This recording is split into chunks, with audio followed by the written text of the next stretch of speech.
자, 안녕하세요. 자, 오늘부터 세법학 수업을 좀 하실 거고요. 일단은 첫 시간이어서 세법학 그 기출문제 그 유형만 좀 먼저 설명드리고 그리고 나서 이제 부가세부터 좀 강의를 좀 나가볼게요. 자, 세법학은 이제 뭐 다 아시다시피 세법학 1부하고 2부로 좀 구성이 되어 있다고 보시면 돼요. 그래서 요 화면 좀 띄워놓고 할게요. 자, 세법학 1부 같은 경우에는 이제 100점으로 출제가 되고 있고, 자, 그랬을 때 이제 네 개의 세목으로 좀 구성이 되어 있고요. 국세기본법, 그다음 법인세, 그다음 소득세, 그다음 상인세법으로 구성이 되어 있다. 네, 국기법이 이제 20점, 자, 그다음 이제 법인세법이 30점, 그다음 소득세법이 30점, 그다음 상진세법이 이제 20점. 그래서 총 이제 100점 만점으로 출제가 되고 있고, 자, 그랬을 때 이제 국세기본법 같은 경우에는 자, 세법학 1부, 뭐 2부도 다 마찬가지인데 출제 경향은 크게 두 가지라고 보시면 돼요. 그러니까 이론형 문제하고 그다음 이제 사례형 문제 이렇게 이제 출제가 되는데 100% 이론형 문제로 나올 때도 있고 100% 사례형 문제로 나올 때도 있고요. 근데 이제 통상적으로는 이론형 문제하고 사례형 문제가 같이 결합된 형태로 출제가 될 때가 좀 많다. 자, 근데 이제 국세기본법 자체는 일단 이론형 문제는 반드시 출제해요. 통상적으로 이제 조문 내용을 바탕으로 해서 출제가 되고요. 조문 외적인 요소는 따로 물어보지는 않는다고 보시면 돼요. 그래서 그냥 어떤 내용에 대해서 한번 설명해봐라. 뭐 그런 식의 이론형 문제가 출제가 되고 있고, 자, 그럼 사례형 문제가 출제가 된다면, 자, 통상적으로는 이제 판례 문제가 좀 더 많이 출제가 된다고 보시면 돼요. 그러니까 최근 10년만 놓고 본다면 대법원 판례 태도를 좀 많이 물어보는 파트가 국세기본법이라고 보시면 되는데, 최근 이제 2년만 놓고 보면 좀 얘기가 달라요. 21년도에 워낙 너무 시험 문제가 어렵게 나오면서 세법 일부에서 이제 대거 꽈르게 나오면서 좀 논란이 돼가지고요. 그 이후부터는 좀 쉽게 나오고 있다고 보시면 돼요. 그래서 국세기본법이 이제 최근 시험 문제가 판례보다는 단순 사례형이라든가 또는 이론형 문제에 좀 더 치중을 하고 있다고 보시면 돼요. 근데 어쨌든 이제 다른 파트와 달리 이 국세기본법은 대법원 판례 태도를 무시할 수가 없어요. 그래서 판례 태도를 먼저 잘 정리를 하셔야 되고요. 그리고 이론형 문제하고 단순 사례형 문제까지 대비를 하실 수 있으셔야 된다. 자, 그 다음에 이제 법인세 문제도 뭐 비슷하다고 보실 수 있는데, 이론형 문제 역시 꾸준히 출제를 하고 있고, 다른 파트와 달리 이제 법인세법이 좀 가지고 있는 특징은 이론형 문제에서 유독 취지를 좀 많이 물어본다고 보십니다. 그러니까 세법학 1부에서 일반적으로는 잘 취지를 물어보지는 않는데, 이 법인세 파트만큼은 그 입법적 취지가 도대체 뭐냐, 그래서 취지를 바탕으로 한번 조문 내용을 물어보는 그런 경향을 좀 보이고 있고, 사령 문제가 이제 비슷해요. 뭐 국세기본법처럼 이제 판례나 또는 조세 심판이 나올 때가 있다. 이건 지금 어렵게 나올 때 대법원 판례라든가 조세 심판 문제가 출제가 되고, 자, 쉽게 출제가 될 때는 이제 단수 사령 문제를 바탕으로, 단수 사령 문제는 사실 사례를 던져놓긴 했지만 조문 내용이라고 보시면 돼요. 거의 이론형 문제에 가까운 논제들이 좀 출제가 된다고 보시면 되고, 좀 다른 파트와 달리 좀 특이한 게 세무회계적인 요소들이 자주 좀 출제가 되고 있다고 보시면 돼요. 그러니까 실제로 이제 세무회계적 교수님 들어가셔서 그냥 세무회계 문제를 바탕으로 출제할 때가 있기 때문에 뭐 계산 문제를 출제하는 건 아니지만 어쨌든 이제 세무회계적인 요소들도 좀 강하게 출제가 되고 있다. 자, 소득세법도 마찬가지요. 일단 이론형 문제, 조문을 바탕으로 이론형 문제가 출제가 되고 있고, 과거 이제 출제 경향은 이제 판례가 좀 출제 경향이 높았었는데, 최근 출제 경향은 한 2년 동안은 단순 사령 문제의 비중이 좀 더 높아졌다고 보시면 돼요. 어쨌든 이제 세무적인 요소들이 뭐 출제가 될 때가 간혹 있긴 하지만 법인세보다는 드물고 주로 이제 판례 또는 단순 사령 문제 위주로 해서 사령 문제가 출제가 된다고 보시면 된다. 자, 그다음 이제 상징세법은 이제 작년 같은 경우는 좀 이례적으로 이론형 문제 중심으로 출제가 됐지만 통상적으로는 사실 사령 문제 중심으로 출제가 하는 경향이 좀 강하다고 보시면 돼요. 그래서 어쨌든 이론형 문제가 출제가 될 때 조문적인 내용들을 물어볼 때가 있고 아주 드물게 조문 외적인 요소를 좀 물어볼 때가 있어요. 그러니까 순수 이론 파트를 좀 물어볼 때가 있다. 그래서 뭐 유사한 가세형이라든가 또는 취득 가세형, 뭐 장단점을 물어보는 등 순수 이론 파트가 좀 나올 때가 있고요. 자, 그다음에 판례형 문제가 나올 때는 대단히 이례적이라고 보시면 돼요. 이례적으로는 일반적으로는 단수 사령 문제 중심으로 출제가 돼요. 그러니까 국세기본법이 좀 판례 비중이 높다면 상징세법이 판례가 나오는 경우는 대단히 이례적인 사건이라고 보시면 되고요. 일반적으로는 단수 사령 문제로 출제가 되기 때문에 이 상징세는 이제 판례 중심으로 보실 필요는 없고 조문하고 단수 사령 문제를 좀 보시면 된다. 그래서 실제로는 세법학 일부 같은 경우에는 이렇게 이론형 문제와 사례형 문제가 출제가 되는데 판례 비중이 높은 파트는 사실 국기법을 제외하고는 다른 파트들은 그렇게 판례 비중이 높지가 않아요. 그러니까 국기법은 좀 판례를 정리를 하고 들어가셔야 되지만 다른 파트들은 이제 주요 판례, 몇 가지 중요한 판례만 좀 정리하시면 되고 상대적으로 이제 조문하고 단수 사례형 문제에 대한 대비를 하시는 게 중요한 파트라고 보시면 돼요. 어쨌든 세법 1부 자체는 이론형 문제의 비중도 물론 높긴 하지만 2부에 비해서는 이제 사례 문제의 비중이 좀 더 높은 게 세법학 1부가 가지고 있는 특징이라고 보시면 된다. 네, 2부 쪽으로 가게 된다면 2부는 유형 자체는 비슷하지만 출제 경향이 조금 달라요. 1부는 이제 사례형 문제가 좀 많이 출제가 되는 그런 경향을 보이고 있다면 2부 쪽은 이론형 문제의 비중이 월등히 높아요. 그래서 작년만 놓고 본다면 뭐 세법학 1부도 이론형 문제 비중이 꽤 많았지만 이제 통상적으로 보게 된다면 1부 쪽은 사례형 문제 비중이 좀 더 높고요. 2부 쪽은 이제 이론형 문제의 비중이 좀 더 높다. 자, 부가세가 이제 35점을 구성하고 있고 이 부가세 이제 이론형 문제, 사례형 문제가 출제가 되는데 이 부가세가 가지고 있는 특징은 통상적으로는 사례형 문제가 많이 나오진 않아요. 이론형 문제 중심으로 좀 출제되는 경향이 강하기 때문에 단순한 길을 얼마나 잘 해갖고 들어가실 수 있느냐 그게 중요하다고 보시면 된다. 네, 시험은 이제 이론형 문제 비중이 높다 보니까 이게 단순한 길을 한 것인지 아니면 조문을 제대로 이해갖고 들어온 것인지 그걸 좀 확인하기 위해서 다른 파트보다는 유독 취지를 좀 많이 물어봐요. 그러니까 법인세도 역시 취지를 많이 물어보는데 이 부가세법도 취지를 상당 부분 이제 물어본다고 보시면 돼요. 자, 그 다음에 이제 다른 파트와 달리 순수 이론 파트가 좀 나올 때가 있어요. 그래서 조문 외적인 요소란 얘기야. 조문에 써져 있지 않은 내용들을 좀 물어볼 때가 있다. 뭐 전 단계 세액공제법의 장점이 뭐냐, 뭐 단점이 뭐냐 이런 식으로 순수 이론이 나올 때가 있고, 일단 상대적으로 이제 비교형 문제가 2000년도 이후에 들어와서 좀 각광을 받았다고 보시면 돼요. 그래서 이 비교형 문제라고 하는 것은 부가세 자체 비교 대상이 되는 것들 그런 것들을 이론형 문제로 좀 출제를 해요. 뭐 예를 들어서 면세라든가 영세율 자체가 비교 대상이 되기 때문에 뭐 입법적 취지의 차이점이라든가 또 납세의무 이익에 있어서 차이점이 뭐냐, 또는 재고 납부세액이라든가 재고 매입세액이 갖고 있는 어떤 산식의 차이점 뭐 이런 것들을 좀 물어보는 게 이론형 문제에서 출제된 경향이라고 보시면 된다. 그래서 다른 파트는 이제 비교형 문제는 거의 출제를 하지 않는데요. 유독 부가세법은 상대적으로 이제 비교 대상이 되는 것들이 꽤 많아요. 뭐 면세폭이라든가 간이가세폭이 더 비교 대상이 되는 것들이 많기 때문에 이 부가세법은 이제 비교 대상이 되는 것들은 정리를 꼭 해갖고 들어가실 수 있으셔야 된다. 자, 그다음 이제 판례가 나오는 경향은 대단히 좀 이례적이라고 보시면 돼요. 그러니까 10년에 이제 한 번 아니면 두 번 정도가 뭐 판례형 문제가 출제가 되고요. 8번에서 9번은 사례형 문제가 나오면 단순 사례형 문제가 출제가 된다고 보시면 돼요. 그래서 단순 사례형 문제가 출제가 된다는 얘기는 사실은 조문 내용만 잘 아시면 문제는 충분히 이제 대비를 해갖고 들어가실 수 있고요. 대법원 판례보다는 역시 단순 사례형 문제들에 대한 대비가 훨씬 더 중요한 게 이 부가세법이 가지고 있는 특징이라고 보시면 돼요. 자, 그다음에 이제 개별 서비스에는 이제 이론형 문제의 비중이 사실은 이제 월등히 높다고 보시면 돼요. 다른 파트보다도. 그래서 얘는 이제 이론형 문제의 비중이 사례 문제의 비중보다는 월등히 좀 높다. 물론 이제 최근 출제 경향은 사례 문제들을 꾸준히 출제하고 있긴 하지만 상대적으로 이론형 문제 비중이 좀 높아요. 그래서 이제 조문 내용을 주로 물어봐요. 역시 이제 단순 암기라는 것인지 이해를 했는지 좀 물어보기 위해서 다른 파트와 달리 이제 취지를 좀 물어볼 때가 많고, 얘도 이제 비교형 문제가 가끔 출제가 될 때가 있는데 자체 비교 대상이 없기 때문에 부가세랑 이제 비교 대상이 되는 것들, 그러니까 개별 서비스에도 이제 총괄납부 제도가 있고 부가세도 총괄납부 제도가 있는데 그렇게 이제 비교 대상이 되는 게 있다면 그런 것들을 좀 위주로 해서 출제를 하고 있다. 자, 판례나 이제 조세 심판 사건은 사실 몇 개 없어요. 개별 서비스는 판례를 보통 몇 개 안 갖고 있기 때문에 주로 단순 사례형 문제 중심으로 출제를 해요. 뭐 장애도 단순 사례형 문제가 출제가 되었지만 역시 시험에 나오면 판례보다는 단순 사례형 문제 위중이 좀 더 높다. 그렇게 보시면 돼요. 자, 그다음 지방세법도 역시 이제 20점으로 출제가 되는데 이론형 문제하고 이제 사례형 문제가 결합되거나 또는 뭐 100% 사례형 문제로 출제가 될 때가 있다고 보시면 돼요. 얘는 좀 특이한 구조를 좀 가지고 있는데, 자, 사례형 문제의 비중이 절대적으로 높아요. 이 지방세법은. 그래서 원래 세법학 2부가 이제 이론형 문제 중심으로 출제가 되는데 이 지방세법은 이론형 문제 중심이 아니라 사례형 문제 중심으로 출제가 된다. 다만 이제 재산세가 나올 때는 이론형 문제 중심으로 좀 출제를 하고요.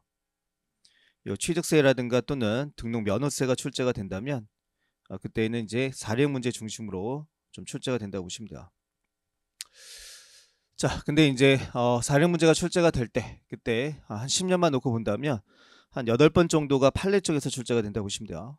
그래서 최근 10년 동안에 한 8번 정도가 판례에서 나왔고 한 2번 정도가 단순 사례형 문제가 출제가 되기 때문에 역시 이제 국세기본법하고 지방세법이 판례를 대단히 좀 중시 여기는 파트라고 보시면 돼요. 그래서 대법원 판례의 다수를 보유하고 있기 때문에 판례가 좀 출제가 되고, 작년에도 이제 유일하게 판례를 낸 게 지방세법이라고 보시면 돼요. 그래서 지방세법은 대법원 판례 태도를 잘 정리를 하시는 게 중요해요. 그래서 일단 판례를 정리하실 수 있어야 되고요.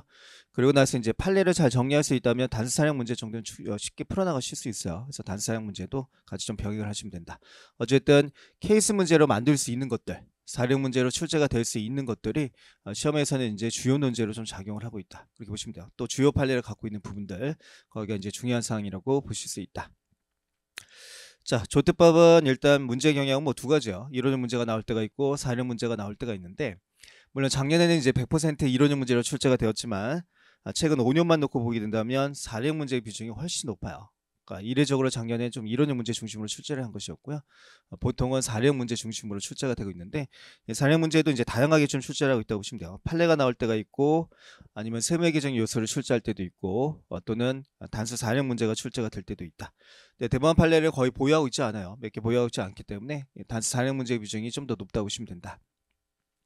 사례 문제로 나오면은 뭐 답안 작성하는 틀을 바탕으로 어느 정도 점수를 받아내실 수 있는데, 요 조특법은 이제 이론형 문제가 나왔을 때가 어렵다고 보십니다. 작년에도 뭐 이론형 문제가 나왔지만 이론형 문제는 어떻게 빼도 박도 할 수가 없어요. 모르면 어떻게 거짓말 쓰고 나올 수도 없는 그런 파트가 되기 때문에 요 이론형 문제 대비하시는 게 상당히 까다롭고요. 오히려 사례형 문제 대비하는 것은 그렇게 어렵지 않다고 보시면 돼요.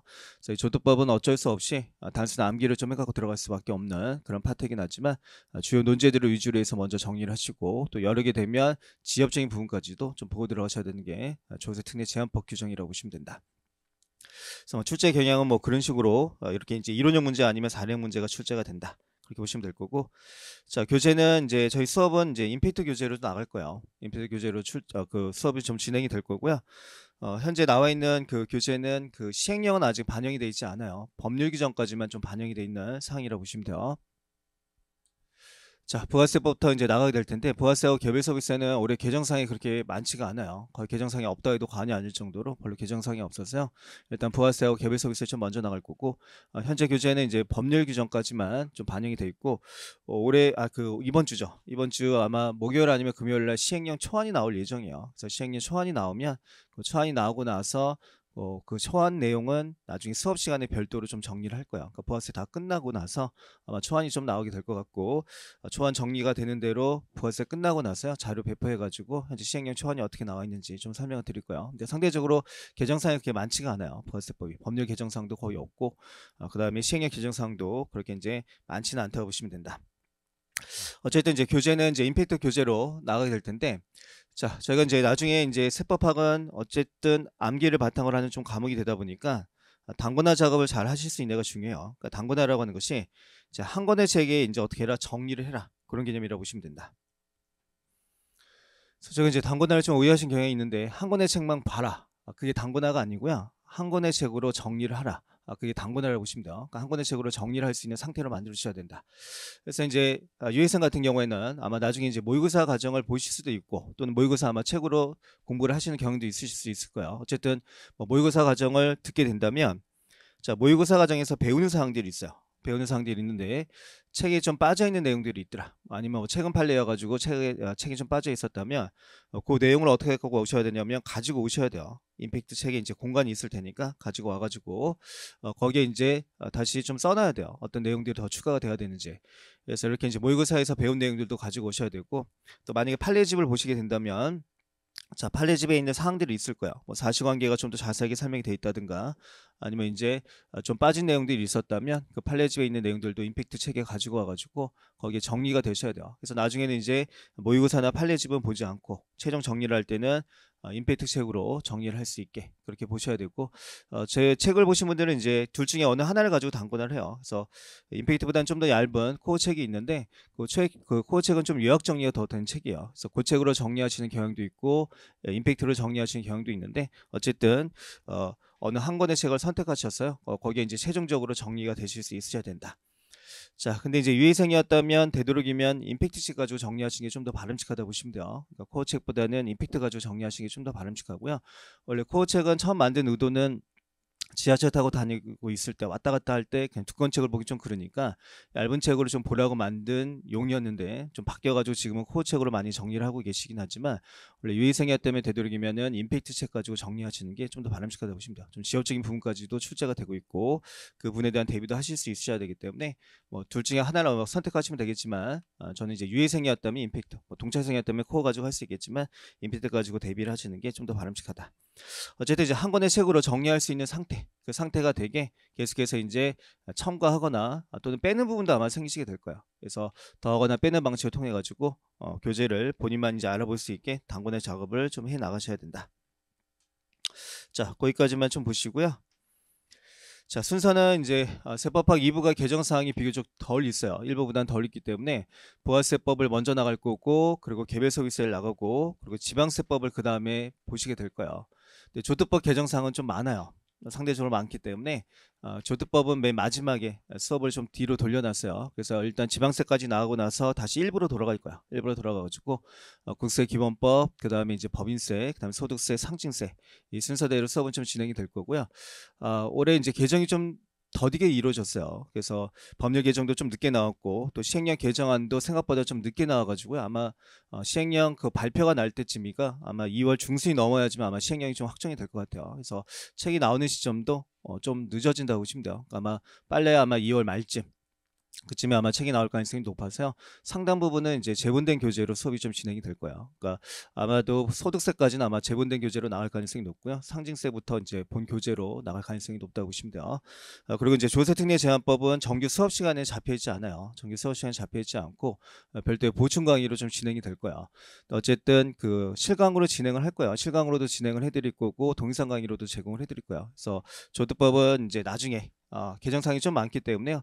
정식책이 나왔을 때 그때 이제 조특법 내용들을 좀 정리를 하실 거예요. 근데 본 수업 다 끝나고 나서요. 바로 그 다음 주에 진행이 되는 게 조특법 규정이라고 보시면 돼요. 그래서 한 4번 정도에 걸쳐 가지고 조세특례 제한법이 마지막 수업으로 잡혀 있다고 보시면 된다. 자, 그 정도만 좀 보시고 부가치세 일단 나눠드린 프린트물 중에 기출문제 분석이 하나 있을 거예요. 그걸 좀 먼저 보고요. 그리고 나서 이제 부가세를 나갈게요.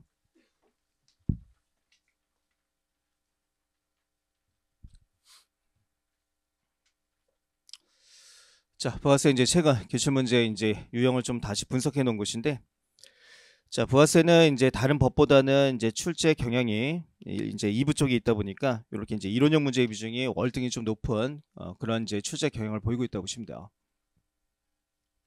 그래서 이제 첫 번째 이론 문제가 이제 두 가지 문제로 좀 갈라질 수 있는데 이제 조문 중심형, 그러니까 조문 위주로 해서 출제가 되는 문제가 시험 문제의 거의 뭐 대부분이라고 보시면 된다. 그래서 그냥 단순히 이제 부가세 법령을 물어보는 문제, 어떤 조문에 대해서 한번 설명해봐라. 그런 문제가 출제가 되고 있고 부가세에서 이제 가장 많이 출제가 되는 유형이라고 보시면 돼요. 그러니까 부가세는 사실상 이제 암기를 어느 정도 해갖고 들어갔냐에 따라서 점수가 좀 달라질 수 있는 게 부가세법이 가지고 있는 특징이라고 보시면 되고요. 통상적으로는 지역적인 부분을 출제할 때도 있긴 해요. 변별력을 높인다는 전에서 출제하긴 하지만 상대적으로 주요 논제 위주로 많이 출제를 해요. 어느 정도 이제 그 당시에 좀 중요한 논제들이 있는데 해마다 그 중요한 논제들을 위주로 출제하고 있고 다만 이제 일부 물음 중에 한두 개 정도가 좀 지역적인 부분을 출제할 때가 있다. 그래서 어쨌든 주요 논제 위주로 정리를 먼저 하셔야 되고요. 그러고 나서 나중에 지역적인 부분들도 정리를 해 나가셔야 될 거예요. 그래서 이제 조문 이제 이론형 문제가 첫 번째 유형은 꼭 집어서 그냥 특정 부분을 물어보는 유형, 그런 유형이라고 보시면 돼요. 그리고 또 이제 경우에 따라서는 아예 소제목까지 주는 경우가 첫 번째 유형이라고 보시면 된다. 그래서 뭐 2014년도에 이제 출제가 되었던 유형이 이제 첫 번째 공통매입세 안분계산인데 이렇게 이제 제목을 줘요. 취지라든가 안분계산 방법, 안분계산 생략되는 경우, 그다음 역시 공통매입시 과표 안분계산에 대해서도 취지, 안분계산 방법, 그다음에 생략되는 경우에 대해서 한번 비교해서 한번 설명을 해보라. 뭐 이런 식으로 출제가 된다든가 또 금태도 마찬가지죠. 이게 과세 전환 시 매입세 공제와 관련된 규정이었는데 취지라든가 공제 요건, 그다음에 이제 계산 방법. 그 다음에 이제 일부 전환 시에는 과연 계산 방법이 어떻게 되냐 그런 식으로 이제 특정 부분을 좀 물어보고 있는 게 첫 번째 유형이라고 보시면 된다. 자, 그다음 23년 문제도 마찬가지였는데 이제 물음이 많이 쪼개지다 보니까 이제 특정 부분을 좀 물어봤다고 보시면 돼요. 그래서 이렇게 뭐 매입자, 발행 세금계산세 발행 절차가 어떻게 되냐 이런 식으로 이제 특정 부분 그 조문 내에서도 특정 파트를 물어보는 게 첫 번째 유형이라고 보시면 된다. 근데 두 번째 유형은 이제 좀 더 포괄적으로 물어보는 유형이야. 그러니까 동그라미 1번은 이제 직접적으로 특정 부분을 물어본다면 2번은 좀 더 이제 포괄적 규정들을 좀 물어보는 형태가 2번 유형이라고 보시면 되고요. 이 2번 유형이 나오면 점수 비중이 여기가 좀 높기 때문에 여기를 정확하게 맞추시는 게 중요하다고 보시면 돼요. 그래서 이제 뭐 보시면 이제 16년 기출문제처럼 제어의 공부로 보지 않는 경우들이 어떤 것들이 있느냐, 뭐꼭 집어서 물어본 건 아니고 한번 아는 대로 한번 생각해봐서 써봐라, 그런 내용이고, 그 다음에 16년도 기출문제도 마찬가지인데 간주공급에 대해서 한번 그 유형을 먼저 열거를 해봐라. 간주공급에 어떤 것들이 포함이 되냐, 뭐 그런 것들을 물어본 것이고, 그 다음 물어본 문제도 마찬가지였는데 뭐였냐면 이 매입세 공제되지 아니하는 그 규정, 매입세 불공제 규정에 대해서 단서 규정은 적용을 하지 말고 순수 매입세액이 불공제되는 사항에 대해서만 한번 아는 대로 한번 설명을 해봐라. 그리고 이제 이렇게 이제 취지를 좀 유독 많이 물어본다고 보시면 돼요. 그 이유가 도대체 뭐냐, 이런 식으로 입법적 취지를 좀 많이 물어보고 있다. 자, 그다음에 이제 그 밑에도 마찬가지예요. 매입세액이 이제 원래 불공제가 되는데 부식이제를 보지 않고 또 공제가 되는 경우는 언제냐, 뭐 그런 식으로 좀 더 이제 포괄적으로 물어보는 형태가 있다는 얘기야. 그러니까 꼭 집어서 물어보는 유형이 첫 번째 유형이라면 이 두 번째는 네가 이제 소제목을 한번 다 만들어서 어떤 것들이 있는지 포괄적으로 한번 설명을 해봐라. 그런 유형이 이제 두 번째 유형이라고 보시면 된다. 그래서 이론적 문제는 사실 두 가지밖에 없어요. 이렇게 이제 꼭 집어서 어떤 특정 부분을 물어볼 때가 있고, 그게 아니라 광범위한 논제에 대해서 한번 아는 대로 설명을 해봐라. 이런 식의 유형이 있다고 보시면 된다. 자, 그 다음에 이제 잘 나오지는 않는데 어쩌다 한번 나오는 게 순수 이론형 문제라고 보시면 돼요. 그래서 이제 순수 이론형 문제는 유독 부가세법에서만 좀 출제가 되는 유형이라고 보시면 돼요. 상징세가 나온 건 사실 한 번밖에 없었기 때문에 거의 대부분 이제 부가세에서만 좀 출제가 되는 그런 유형이라고 보시면 된다. 이제 자주 출제되는 유형은 아니고 대단히 이제 드물게 출제가 된다고 보시면 되고요. 첫 번째 이제 14년도에 나왔던 것처럼 전 단계 세액공제법하고 전 단계 거래 그러니까 금액공제법의 장단점을 한번 설명해봐라. 조문에는 없는 내용을 물어본 것이고, 마찬가지 이제 환수효과 유효효과의 개념이라고 하는 것은 조문에 존재하지 않아요. 존재하지 않는데 그 개념을 한번 써봐라. 뭐 이런 식으로 좀 외적인 요소가 좀 출제가 될 때가 있다고 보시면 돼요. 자, 그 다음에 이제 사례형 문제는 통상적으로는 거의 대부분 문제 유형이 대법원 판례가 아니라 이렇게 이제 단순 사례형 문제 중심으로 출제가 하는 거, 그걸 단순 사례형 문제로 보시면 된다. 자, 실제 단순 사례형 문제는 그 사례 적용 능력을 좀 묻겠다, 그 얘기보다는 그냥 간단한 사례를 주고 나서 거의 대부분 조문 내용을 물어보는 형태예요. 실제로는 그 안에 있는 조문 내용들을 꼭 집어서 좀 물어보는 형태라고 보시면 돼요. 그래서 그런 것들이 이제 가끔 출제가 될 때가 있는데, 어쨌든 단순 사례형 문제는 사실 따로 대비하시는 것보다는 이제 조문 내용만 잘 이해를 하셨다면 충분히 풀 수 있는 내용이에요. 그래서 조문 내용을 바탕으로 한번 그 아는 대로 한번 설명을 해봐라. 근데 이제 특정 부분들을 좀 물어보는 그런 경향이라고 보시면 된다. 자, 그래서 얘 이제 출제 경향이 좀 많죠. 보시면 이론적 문제에 좀 가깝다, 이렇게 보시면 되고, 자, 판례형 문제가 있는데 판례형은 이제 사실 잘 나오지는 않는다 보시면 돼요. 자주 나오는 건 아니고요. 어쩌다 한번 출제가 될 때가 있다. 그래서 이제 첫 번째는 이제 2013년도 기출 문제인데, 자, 얘는 이제 대법원 판례 사건을 그대로 올라왔어요. 그래서 대법원 판례 사건을 바탕으로 과연 이제 안분 계산 인정이 되느냐, 그걸 좀 물어본 적이 있고, 14년도 대법원 판례 사건을 좀 이례적으로 3개를 물어봤어요. 07년, 그 다음에 이제 11년, 14년, 그런 식으로 해가지고 이제 3개 대법원 판례 사건을 물어봤는데, 어쨌든 물음 1, 물음 2, 물음 3이라고 해가지고 좀 이례적으로 대법원 판례를 이제 3번 물어본 게, 3개나 물어본 게 이제 14년도 시험 문제의 특징이라고 보시면 된다. 어쨌든 이제 전부 다 주요 판례에서 출제가 됐어요. 그러니까 학원과에 좀 알려져 있는 판례들을 위주로 해서 출제를 했었다. 그게 좀 특징이라고 보시면 되고요. 부가세법이 이제 판례를 위주로 정리하실 필요는 없는데 몇 가지 판례에 대해서는 좀 알고 들어가셔야 돼요. 그 몇 가지 판례를 알고 들어가셔야 되는 가장 중요한 파트가 매입세 공제 여부와 관련된 부분이에요. 여기는 판례를 좀 중심으로 출제하는 경향이 좀 있기 때문에 제가 부가세에서 매입세 공제가 되느냐 되지 않느냐, 거기만큼은 좀 대법원 판례 태도를 좀 알고 들어가실 필요가 있다. 어쨌든 판례가 자주 나오지는 않고요. 이렇게 이제 13년, 14년도가 출제가 될 때 판례가 나왔고, 14년 이후로는 다시 또 판례를 좀 안 내고 있다고 보시면 돼요. 그래서 이제 판례가 나오는 부분 좀 정해져 있는 조문, 특정 조문들이 있는데 그 특정 조문들이 좀 판례가 나올 때가 있다. 자, 그래서 앞에 설명해 드린 것처럼 뭐 이렇게 단순 사례형, 판례형 이렇게 이제 출제가 된다고 보시면 돼요. 자, 그래서 이제 출제 경향만 놓고 보면 부가세법은, 자, 제가 이제 이론형 문제의 비중이 있고, 이 이론형 문제의 비중이 월등히 높다는 얘기야. 이렇게 이제 이론형 문제의 비중이 월등히 높다.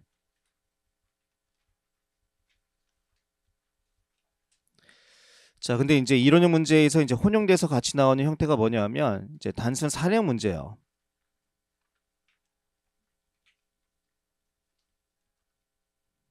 단수 사용 문제가 출제가 되는데 그 기출문제 한번 보시면 아시겠지만 단수 사용 문제가 나온다고 할지라도 사실 사례를 던져놓긴 했지만 물어본 건 어느 파트를 물어보냐면 사례 적용 능력을 물어보는 경향보다는 이 사례와 관련된 이론형 문제를 출제한다고 보시면 돼요. 그러니까 직접적으로 예를 들어서 뭐 재고 매입세 공제를 직접 물어보는 건 아니고 그러니까 사례 던져주고 나서 그분과 관련된 과세 문제를 물어볼 때 실제 이론 부분을 주로 출제가 돼요.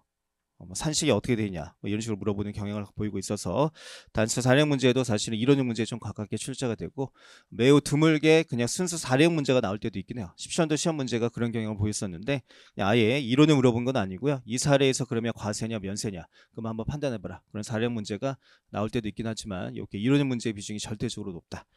자, 그다음 이제 사례 문제 이제 가끔 나오는 게 이제 판례형이라고 보시면 돼요. 그러니까 드물게 나오는 게 대법원 판례. 여기 이제 10년에 뭐 한두 번 정도 나올 때가 있고요. 또 이론의 문제에서 출제가 되는 게 여기 이제 조문 중심이라고 한다면 순수 이론 파트가 이제 이론의 문제에서 드물게 좀 출제가 될 때가 있다. 그래서 어쨌든 뭐 부가세법은 뭐 절대적으로 조문이 가지고 있는 비중이 제일 높다고 보시면 돼요. 그래서 조문 단수 남기가 제일 중요하고 그리고 나서 이제 사례형 문제, 단수 사례형 문제라든가 또는 이제 취지를 바탕으로 이해해 나가시는 게 중요하고요. 이제 좀 추가가 되는 게 순수 이론 파트하고 판례가 몇 가지 중요한 사항이 있었다면 추가가 될 수 있다면 부가세법도 이제 어느 정도 충분히 이제 합격하실 수 있는 점수대는 확보하실 수 있다고 보시면 돼요. 그래서 출제 계획은 뭐 이런 식으로 좀 보시면 된다. 자, 그거까지 보시고요. 이제 돌아오셔서 교재를 좀 나가볼게요.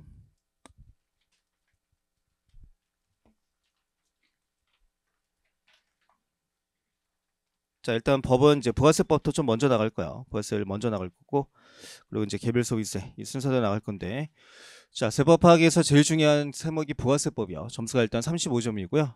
또 이 부가세법이 중요한 이유는 조세특례 제한법이 세법 파악 2부에 있기 때문에 그래요. 조특법은 뭐 작년에도 점수 받아보셨지만 실제로 칼채점 하게 된다면 점수가 상당히 낮아요. 후하게 준다면 뭐 20점대도 줄 때도 있지만 칼채점 하게 된다면 사실상 10점을 넘기가 좀 쉽지 않을 때가 있기 때문에 일단 꽈락을 피하기 위해서는 부가세법에서 과연 몇 점을 받느냐가 훨씬 더 중요하다고 보십니다. 그러니까 제가 이제 세법 파악 2부에서 꽈락이 나온 이유는 조세특례 제한법을 0점 받았기 때문에 꽈락이 나오는 게 아니고요. 이 부가세법에서 제대로 된 점수를 확보하지 못했기 때문에 사실은 꽈락이 나왔다고 보셔야 돼요. 그러니까 조특법은 이제 번외로 놓고 이 부가세법 자체를 과연 몇 점을 받을 수 있냐가 중요하다. 어쨌든 부가세법이 최소한 20점대 이상은 확보가 돼야 돼요. 그러니까 적게 나와도 20점대는 확보를 하셔야 되고요. 점수가 좀 높게 나온다면 25점 이상의 점수대를 확보하시면서 꽈락을 넘기면서 이제 고득점으로 갈 수 있는 발판을 만들어줘야 되는 게 부가세법이 되기 때문에 이 부가세법을 어떻게 정리를 해갖고 들어가시냐가 먼저 관건이라고 보시면 돼요. 조세특례 제한법은 변수가 너무 많아요. 변수가 너무 많지만 부가세법은 상대적으로 변수가 별로 없기 때문에 이 부가세법을 이제 철저하게 대비하시는 게 사실은 이제 합격을 위해서는 대단히 이제 중요하다고 보시면 된다.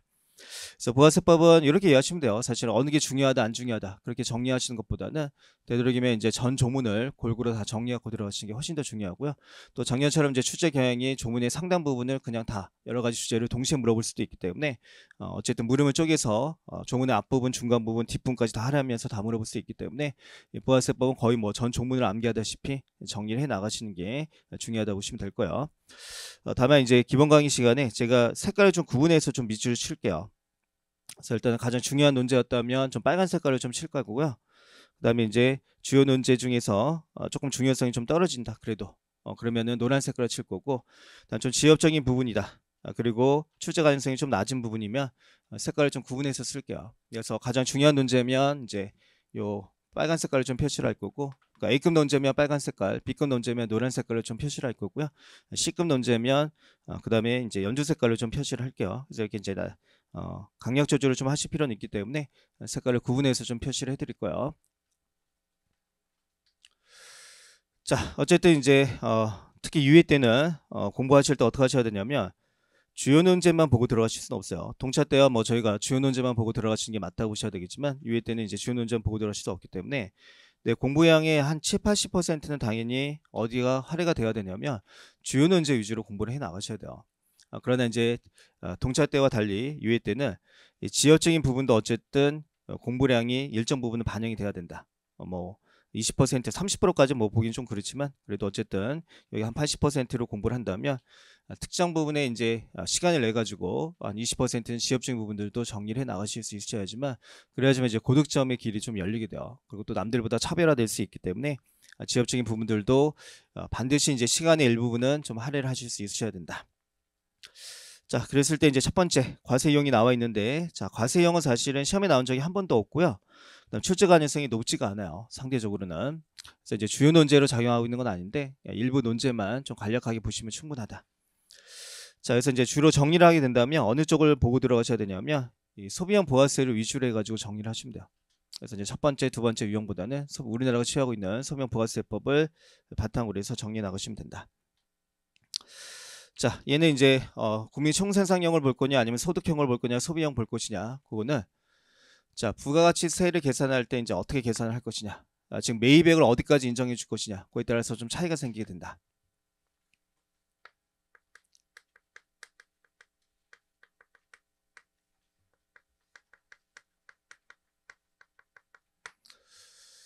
자, 저희가 이제 보시면은 이제 매출액에서 매입액을 뺀 게 그게 이론상 이제 부가가치가 되는 거예요. 그래서 이제 매출액에서 매입액을 뺀 금액이 부가가치가 되고, 여기에 이제 세율을 곱해주게 된다면 그게 뭐가 되냐면 부가가치세가 되는 거야. 이렇게 세율을 곱해주면. 자, 현재 세율이 몇 %냐면 원칙적으로 이제 10% 세율을 두고 있다. 자, 근데 이제 문제는 뭐냐면 요 매입액의 범위를 어디까지 인정을 해줄 것이냐. 자, 그래서 봤더니 첫 번째, 자, 중간재 매입액은 전부 다 인정을 해줘요. 그러니까 원자재와 같은 중간재 매입액은 전부 다 인정이 되는 게 맞는데, 자, 이제 쟁점이 되는 부분은 어디냐면 자본재 매입액이요.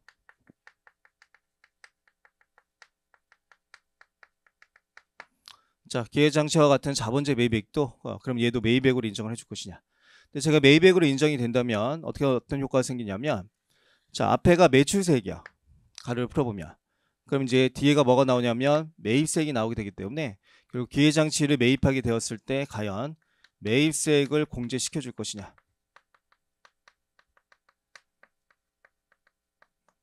자, 그 문제가 이제 걸려 있다고 보시면 돼요. 근데 이제 매입세 공제 여부에 따라서 어떻게 되냐면 부가세 유형을 세 가지 유형으로 나눌 수 있다. 자, 그래서 제가 좀 밑줄침해서 간단하게만 좀 볼게요. 자, 국민 총생산형은 뭐 중요한 건 아닌데 이렇게 이제 매입액으로 인정되는 범위가 자본재를 인정해주지 않아요. 중간재 매입액만 인정을 해주겠다. 자, 그럼 얘가 가지고 있는 장점, 그 장점은 이제 최대 세수를 올릴 수 있어요. 세금을 많이 거둘 수 있는 장점이 있다. 매입세 공제라는 게 이제 세금을 돌려주겠다, 환급시켜주겠다는 개념인데, 매입세 공제가 안 된다면 세수를 최대로 올릴 수 있는 장점이 있고, 그 다음에 단점이라고 한다면 이제 투자를 억제하는 단점이 있다고 보시면 돼요. 그래서 기회장치와 같은 부분에 대해서 매입세 공제가 안 되기 때문에 투자를 억제하는 그런 단점을 좀 보유하고 있다. 근데 이제 소득형 또는 이제 국민 순생산형이라고 부르는 것은, 자, 자본재 매입액도 인정을 해주긴 하는데 어떻게 인정을 해주냐면 감가상각을 통해서 인정을 해주는 거야. 그러니까 매입하자마자 전액을 인정해 주는 게 아니라 감가상각비를 통해서 인정을 해주겠다. 그게 이제 소득형이라고 보시면 된다. 자, 따라서 얘는 장단점을 좀 밑줄치지 않을게요. 보시면은 부가세 계산 시 감가상각비를 공제한다는 점에서는 국민 총생산에 비해서 합리적이라고 할 수 있으나, 마찬가지로 이제 투자액도 부가세 일부가 이제 포함이다. 전액을 일부 다 바로 공제해 주는 건 아니기 때문에 소비형에 비해서는 투자를 억제한 측면이 있고, 그 다음에 가장 큰 문제는 감가상각비를 계산을 해야 되기 때문에 운영이 상당히 어려운 그런 단점을 좀 가지고 있다고 보시면 된다. 계산이 복잡해져. 감가상각비를 계산해야 되기 때문에 운영하기가 좀 힘든 그런 면을 가지고 있다. 자, 반면 이제 소비형 부가세라고 하는 것은 이제 보시면 중간재 매입액뿐만이 아니라 기회장치와 같은 자본재 매입액도 매입액으로 인정을 해주겠다. 그게 이제 소비형 부가세라고 보시면 된다. 그래서 얘가 가지고 있는 이제 장점이라고 하는 것은, 일단 이제 두 제도에 비해서는 투자를 촉진하는 면을 가지게 돼요. 기회장치를 매입하자마자 바로 매입세 공제가 이루어지기 때문에 투자를 촉진하는 면이 있고, 그다음에 이제 소득형하고 비교했을 때 어떤 또 장점이 있냐면 감가상각비를 따로 계산할 필요가 없기 때문에 세제 운영이 간편한 장점이 있다. 자, 근데 이제 이렇게 이해하시면 돼요. 한쪽의 장점은 다른 쪽의 단점으로 바뀐다고 보시면 돼요. 그럼 얘가 갖고 있는 단점은 뭐냐면 특히 요 국민 총생산형에 비해서 세수가 감소하는 그런 단점을 갖게 되는 거야. 그러니까 세수가 줄어드는 그런 문제점이 있는 것은 그것이 이제 소비형 부가세가 가지고 있는 문제점이라고 보시면 된다. 근데 우리나라는 이제 이 중에서 뭘 취하고 있냐면 이 투자를 촉진한다는 측면에서 이 소비형 부가세를 취하고 있다. 그래서 실제 정리하실 때는 그냥 큰 틀에서 좀 정리하시면 될 거고요. 그냥 소비형 부가세가 투자를 촉진하는 효과가 있기 때문에 우리나라가 소비형 부가세를 취하고 있다. 그렇게만 좀 정리를 해갖고 들어가시면 충분해요. 그래서 여기 이제 출제 경향이 그렇게 높지는 않은 파트라고 보시면 돼요. 자, 그다음에 이제 과세 방법. 자, 가산법은 나중에 면세 파트 배울 때 좀 설명을 드릴게요. 이 방법이 뭔지는 뒤에서 설명을 드릴 거고, 자, 지금은 이제 전 단계 거래공제법이 있고, 그 다음에 이제 전 단계 세액공제법이 있는데, 전 단계 거래공제법은 사실 시험에 한 번 정도 나올 수 있는 사항이었는데 이미 출제가 되었다고 보시면 돼요. 14년도에 장단점을 바탕으로 한번 출제가 된 적이 있다. 그래서 지금은 그냥 어떤 장점이 있는지 또는 어떤 단점이 있는지 그 한 번 정도 봐주시면 충분할 것 같고요. 그것보다는 이제 저희는 전 단계 세액공제법을 중심으로 해가지고 내용 정리를 해 나가셔야 돼요. 자, 그랬을 때 이제 전 단계 세액공제법이라고 하는 것은 이제 계산 구조를 보시면, 자, 부가세를 계산할 때 어떻게 계산을 하냐면 이렇게 이제 요 가르를 푼 개념이요. 가르를 풀어가지고, 자, 매출액에다가 세율을 곱해가지고 뭘 계산하냐면 일단 매출세액을 먼저 계산을 해요. 이렇게 매출세액을 계산하고, 자, 그러고 나서 이제 대응되는 매입세액을 차감하게 돼 있는데, 자, 이런 상으로 이제 매입에다 세율을 곱한 금액, 그게 뭐가 돼야 되냐면 그 매입세액이 돼야 되겠죠. 그래서 이렇게 매입에다 세율을 곱해서 매입세액을 구해서 그 금액을 차감하는 게 맞겠지만, 자, 이렇게 이제 매입에다 세율을 곱하는 게 아니라 어떻게 하게 되냐면 바로 매입세액이라는 것을 차감하게 돼 있다. 이 의미가 달라요. 자, 매출세액 같은 경우에는 매출액이 존재하게 된다면 그러면 전부 다 과세를 하겠다는 게요. 세금 계산서를 발급했든 발급하지 않았든 전부 다 과세를 하겠다. 그런 개념인데, 자, 매입액에다 세율을 곱하지 않기 때문에 이건 매입액이 있었다고 해서 매입세 공제를 받을 수 있다. 그 얘기 아니에요. 매입액이 존재한다고 할지라도 세금 계산서를 안 받았다면 매입세 공제는 허용하지 않아요. 그렇기 때문에 반드시 세액이요. 세액을 바로 차감하겠다는 얘기는 무슨 얘기냐면 세금 계산서에 의해서 확인이 될 때만 어떻게 주겠다? 빼주겠다는 얘기야. 그래서 얘는 세금 계산서에서 확인되는 세액이라는 것을 차감하는 그런 구조를 가지고 있다. 자, 그렇기 때문에 이 세금 계산서가 어떻게 되냐면 부가세법의 가장 중요한 쟁점이 되는 거야. 그러니까 이 세금 계산서를 언제 발급해야 되냐, 또 이 세금 계산 필요 기회사항이 뭐냐, 이 필요 기회사항이 만약에 부실기재가 되었다면 그때 매입세 공제를 해줄 것이냐, 또 공급자 공급받자에게 어떤 제재들이 있느냐, 그런 것들은 이제 시험에서 가장 중요한 논제로 떠오르게 돼요. 그렇기 때문에 전 단계 세액공제법의 핵심이라고 하는 것은 뭐가 되냐면 이 세금 계산서 제도가 된다고 보시면 돼요. 그래서 어쨌든 전 단계 세액공제법이 유지가 되기 위해서는 세금 계산서를 주고받아야 돼요. 그걸 세금 계산서 수수 제도라고 부르게 돼요. 세금 계산서를 이제 주고받아야지만 전 단계 세액공제법이 유지가 되는 구조가 된다. 그래서 나중에 이제 경영사업자 파트로 가시게 된다면 그 경영사업자 파트가 이 전 단계 세액공제법의 산칙을 그대로 적용하고 있는데, 이 전 단계 세액공제법 핵심은 요 얘기예요. 매출세액에 대응되는 매입세액만 공제가 되기 때문에 끊임없이 매출세액과 매입세액의 대응 조정을 마치게 돼 있는데, 그게 이제 경영사업자 파트에서 산식으로 작용을 하게 돼요. 어떻게 하면 매출세액과 매입세액의 대응 조정을 맞춰줄 것이냐, 그런 작용을 하게 되고, 이 전 단계 세액공제법은 지금 보시면, 자, 만약에 매입액이 있음에도 불구하고 실제 부가세를 부담한 적이 있는데 매입세액 공제가 이루어지지 않았다. 그럼 어떻게 되냐면 매출액에다가 세율만 곱해버리고 끝나기 때문에 이게 판매세로 변형이 일어나게 돼요.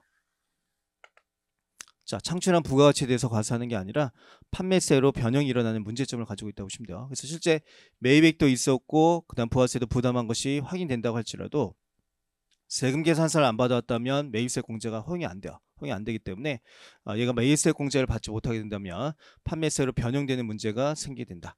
그래서 이렇게 이제 나의 매출액에 대해서만 과세가 되고 대응되는 매입세 공제를 받지 못하게 된다면 나중에 배우실 텐데 누적 효과라는 게 생기게 돼요. 쌓여서 더 많은 세금이 들어오는 누적 효과가 생기게 되는데 이런 효과도 생기게 된다고 보시면 돼요. 그래서 이제 그런 문제점들도 좀 보유하고 있는 게 전 단계 세액공제법이 가지고 있는 단점이라고 보시면 된다. 어쨌든 단점은 그냥 한마디로 얘기하면 매입세 공제가 이루어지지 않으면 판매세로 사실상 변형되는 그런 문제점을 좀 가지게 된다. 자, 그래서 보시면 장점은 사실 이미 나왔기 때문에 그렇게 중요한 건 아니고요. 요 논리를 좀 이해하시면 돼요. 자, 매출세액은 이제 매출액에다 세율을 곱해서 매출세액을 계산하게 되어 있지만 매입세액은 매입액에다가 세율을 곱하는 게 아니라는 게요. 세금 계산서에서 확인되는 바로 세액이라는 것을 차감하게 되어 있다. 거기에 이제 중요한 의미를 갖게 되는 거예요. 그래서 세금 계산서 제도를 필수 요건으로 두고 있다. 그래서 이제 장점하고 단점을 좀 써놨는데 얘는 이제 14년도에 이미 물어봤었고 다시 나올 가능성이 매우 높은 문제는 아니에요. 장단점이 이제 시험에서 한 번 정도 좀 물어볼 수 있었던 사항인데 이미 나왔기 때문에 그래서 장단점은 좀 간략하게 보고 들어가시면 충분할 것 같아요. 그래서 조금만 밑줄만 한번 쳐볼게요. 자, 일단 세액 계산이 간편해요. 매출세액에서 매입세액을 차감하게 되기 때문에 계산이 간편한 장점을 갖고 있고, 일단 수출액에 대해서 어떻게 되냐면 완전 면세가 가능하다. 자, 보시면 이제 전 단계 거래공제법, 이게 이제 전 단계 거래공제법이죠. 자, 전 단계 거래공제법은 매출액에서 매입액을 빼줘요. 빼주고 거기에 세율을 곱하는 그런 구조를 가지고 있다고 보시면 된다. 근데 이 전 단계 거래공제법은 자, 여기에 영의세율을 적용하게 된다면 어떻게 되냐면 나의 매출액에 대해서도 과세가 안 되지만 매입세액도 공제가 안 돼요. 매입세액도 공제가 안 되는 효과가 생기게 되기 때문에 완전 면세를 구현할 수가 없어요. 여기 이제 풀어보시면 여기가 매출세액이 되죠. 매출액에 대해서 영의세율로 과세가 되지만 대응되는 매입액에 대해서 공제가 안 되는 거야. 역시 매입세액도 0이 되면서 공제를 받을 수 없기 때문에 완전 면세가 구현이 되지 않는 그런 문제점이 있지만 전 단계 세액공제법은 완전 면세를 구현할 수 있죠. 매출액에 대해서 영의세율을 적용시켜주고 대응되는 매입세액은 공제가 되기 때문에 이렇게 완전 면세가 가능한 그런 장점을 가지고 있다. 자, 그다음에 세금계산서 발급이 이루어지게 되기 때문에 세부담의 전과가 명료해요. 부가세는 내가 부담하는 게 아니다. 거래 상대방이 부담하는 것이다. 그걸 명확하게 인식시킬 수 있는 그런 장점을 가지고 있고 세금계산서를 주고받기 때문에 거래 자료, 즉 과표가 양성화되는 장점이 있다. 즉 사업자의 매출액과 매입액을 전부 다 포착할 수 있는 그런 장점이 있다. 자, 그러나 이제 단점이라고 하게 된다면 어떤 단점을 가지게 된다면 자, 만약에 세금계산서를 받지 않아요. 매입세 공제를 받지 못했다. 그러면 부가세액이 해당 거래 단계에서 창출한 부가세 세율을 곱한 금액을 초과해 버리는 모순을 갖게 된다. 근데 이 단어는 너무 어렵고요. 거기 나와 있는 얘기는 결국 세금계산서를 받지 아니하여 매입세 공제를 받지 못하면 이렇게 이해하시면 돼요. 판매세로 변형이 된다는 얘기예요.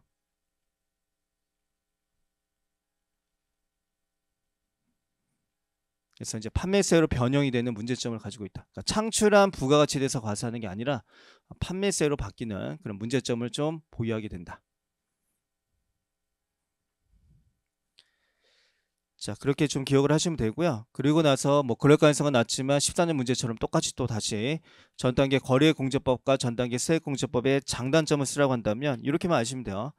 얘의 장점이 뭘로 보시면 되냐면 전 단계 거래공제법의 단점으로 바뀌는 거야. 단점으로 바뀌게 되고 얘의 단점은 전 단계 거래공제법의 장점으로 바뀐다고 보시면 돼요. 그렇게 기억을 하십니다. 그러니까 전 단계 세액공제법의 장점은 전 단계 거래공제법의 단점이 되는 거고 전 단계 세액공제법의 단점은 전 단계 거래공제법의 장점으로 바뀌는 그런 효과가 생기게 된다. 그렇게 이해하시면 돼요. 그래서 따로 위의 내용을 보실 필요 없고요. 여기 내용 볼 필요 없고 그냥 요 밑에 내용을 바탕으로 해가지고 추재 가능성은 낮지만 그렇게 반대로 설명하시면 충분하다. 자, 그 다음에 자 넘겨서 국경세 조정으로 갈게요. 자, 국경세 조정은 사실 두 가지 내용을 동시에 물어본 적은 없어요. 그냥 05년도에 영세 1파트가 출제가 될 때 그냥 나왔다는 얘기다. 그 얘기로 보시면 되고 직접적으로 물어본 적은 없어서 그냥 개념만 좀 알고 들어가시면 충분할 것 같아요. 근데 어쨌든 자, 원산지국 과세 제도라고 해서 원산지국 또는 생산지국이라고 부르게 돼요. 그래서 원산지국 또는 생산지국에서 과세한다. 그래서 생산된 나라에서 과세하고 소비되는 나라에서 과세하지 않겠다. 그 방법을 원산지국 과세 원칙이라고 부르고 있고 상대적으로 저희는 이제 소비적 과세 원칙을 좀 이해하고 들어가셔야 되는데 이 소비적 과세 원칙은 부가세가 소비세가 되기 때문에 당연히 소비지에서 과세를 하자. 그래서 이제 생산지가 아니라 어디서 과세한다는 제도, 소비지에서 과세하는 방법을 말하는 것이다.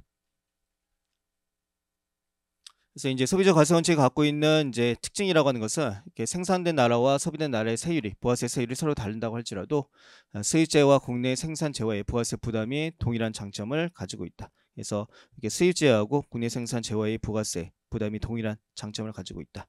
그래서 다른 얘기로 하면 공정한 가격 경쟁을 유도할 수 있어요.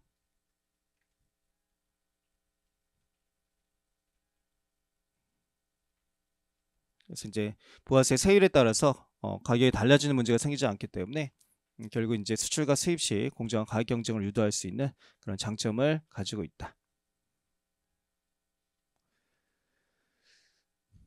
자, 그다음에 이제 09년에 나왔던 얘기는 이제 실제 소비적 과세 원칙을 직접 물어본 건 아니고요. 그냥 소비적 과세 원칙 구현 제도들에 대해서 물음을 달리해서 물어봤다고 보시면 돼요. 그래서 이렇게 나왔어요, 그냥. 재화를 수출하는 경우, 수입하는 경우의 과세 문제, 또 용역을 수출하는 경우, 수입하는 경우의 과세 문제를 써라. 그리고 35점으로 준 적이 있고 이걸 통으로 물어봤다고 보시면 돼요. 어쨌든 이제 재화라든가 용역을 수출하게 된다면 그러면 이제 영세율 제도를 두고 있고 그 다음에 수입하는 재화는 국내 물품과 동일하게 과세를 하게 돼 있고, 그 다음에 용역의 수입에 대해서는 직접 과세를 하는 게 아니고요, 우회적으로 과세를 해요. 그래서 이제 원칙은 뭐가 되냐면 대리납부 제도를 두고 있다고 보시면 돼요. 얘가 원칙이고, 그 다음에 여기 이제 특례 규정 두 가지를 좀 두고 있는데, 거기에 이제 첫 번째가 국외사업자 용역 공급에 대한 특례 규정, 두 번째가 전자적 용역 공급에 대한 특례 규정이 있다. 근데 이거는 이제 주제 다 뒤에서 배우실 때는 다 중요한 주제라고 보실 수 있지만, 여기서 이제 통으로 나올 때는 그렇게 중요한 주제는 아니라고 보시면 돼요. 그래서 소비자 과세원칙 구현 제도를 설명하라고 한다면 이렇게 재화라든가 용역의 수출에 대해서는 영세 규정을 두고 있고, 이건 이제 재화나 용역의 수출로 보시면 되겠죠. 여기는 재화나 용역의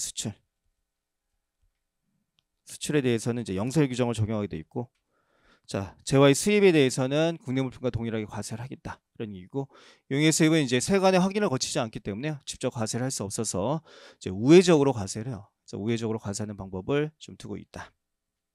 네, 거기에 이제 공문연도에 얘를 이제 직접적으로 물어본 건 아니었고, 돌려서 물어볼 때 이제 출제가 되었었다, 그렇게 보시면 될 거예요.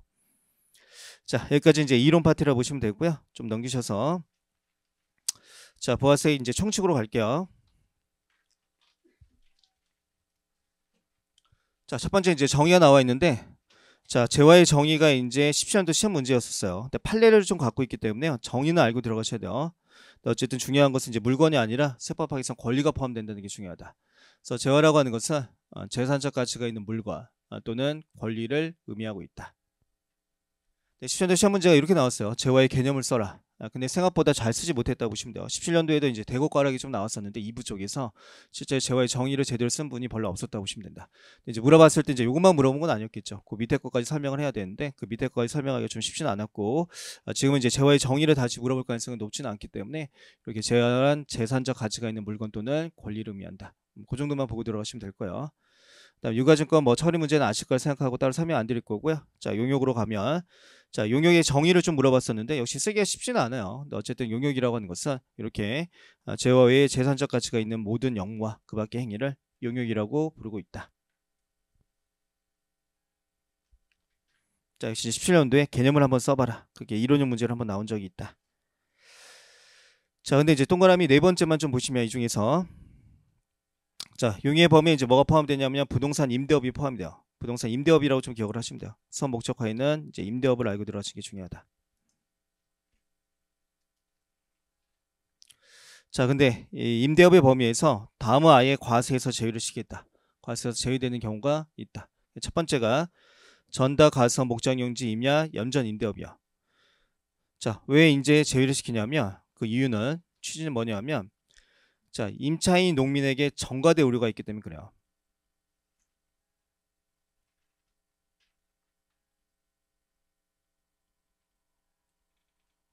자, 부가세는 이제 전가가 되죠. 임차인에게 전가될 당연히 우려가 있다고 보시면 되는데, 임차인이 하필이면 누구냐면 농민이에요. 또는 이제 어민이라고 볼 수 있기 때문에 임차인 농민에게 부가세가 전가가 되는 것을 방지할 목적으로 아예 전답, 가서, 목장, 용지, 임야, 연전 임대업에 대해서는 이렇게 과세 대상에서 제외를 시키고 있다. 자, 그다음 이제 공익사업과 관련하여 뭐 지역권 지상권 설정 대여하는 사업이 있었다면, 자, 이거는 공익사업 지원 목적이라고 보시면 돼요. 이건 취지는 설명 안 드릴게요. 따로 쓰지는 않을게요. 그러니까 공익사업 지원 목적으로 지역권 지상권 설정 대여에 대해서는 공익사업과 관련이 있다면, 즉 소득세법에서 이제 기타 소득으로 과세가 되는 경우였다면 그때는 역시 과세에서 제외하는 규정을 두고 있다. 자, 반면에 이제 이 부동산 업중에서 또는 건설 업중에서 부동산 매매업의 범위에 들어가게 된다면 얘는 이제 재화의 공급으로 보게 돼 있다. 자, 일단 여기다 좀 써보면, 자, 저희가 재화의 공급이냐 용역 공급이냐, 그건 어떻게 구분이 되는 것이냐면, 이렇게 재화라고 하는 것을 만약에, 자, 양도를 하게 되었다, 팔았다, 그럼 이게 당연히 재화의 공급이에요. 팔았다면 이게 재화의 공급이고, 재화를 빌려줬다, 대여를 해주게 된다면 그게 용역의 공급이 되는 거야. 그래서 첫 번째 이제 주로 나오는 게 이제 부동산과 관련된 내용을 좀 이해하셔야 되는데, 자, 부동산을 저희가 만약에 팔았다, 그러면 그건 재화의 공급이야. 근데 부동산을 대여해줬다면 그건 부동산 임대업이라고 하는 용역 공급이 되고, 권리도 마찬가지예요. 자, 권리라고 하는 것이 존재하게 되는데 그 권리를 양도했다, 그러면 그건 재화의 공급이야. 뭐 상표권을 팔았다면 재화의 공급이 되지만 상표권을 빌려줬다, 대여해줬다면 그 용역의 공급이 되는 것이다. 그래서 뭐 1차 때 아마 배우신 사항이고, 이렇게 이제 부동산 매매업은 부동산 업은 맞지만 이건 재화의 공고로 보겠다. 그러니까 부동산 임대업이 용의의 공고, 부동산 업은 재화의 공고로 본다.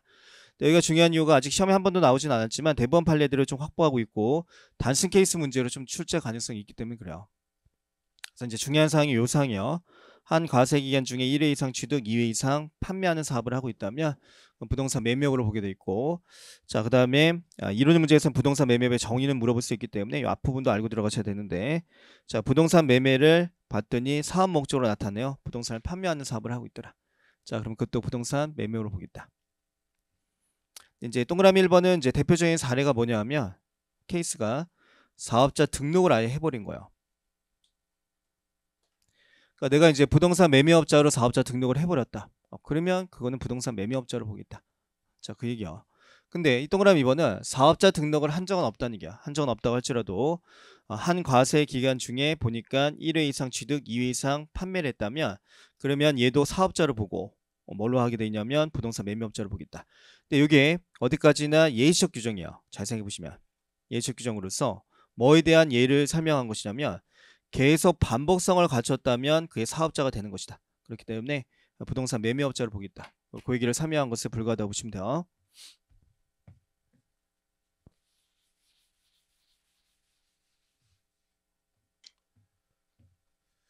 자, 저희가 이제 보시면은 이제 X1년이 있고 X1년 1기, 그다음에 X1년 2기가 있었다. 이렇게 이제 가정을 했을 때, 자, 봤더니 이제 어떤 아이가 자, X1년 제2기의 부동산을 1회 이상 자, 취득을 했다. 그런데 해당 과세 기간에 보니까 부동산을 2회 이상 양도를 하게 되었다는 게요. 자, 봤더니 이제 한 번을 취득했는데 두 번 팔았다. 이게 가능하냐? 자, 한 번 취득했는데 두 번을 팔 수 있느냐?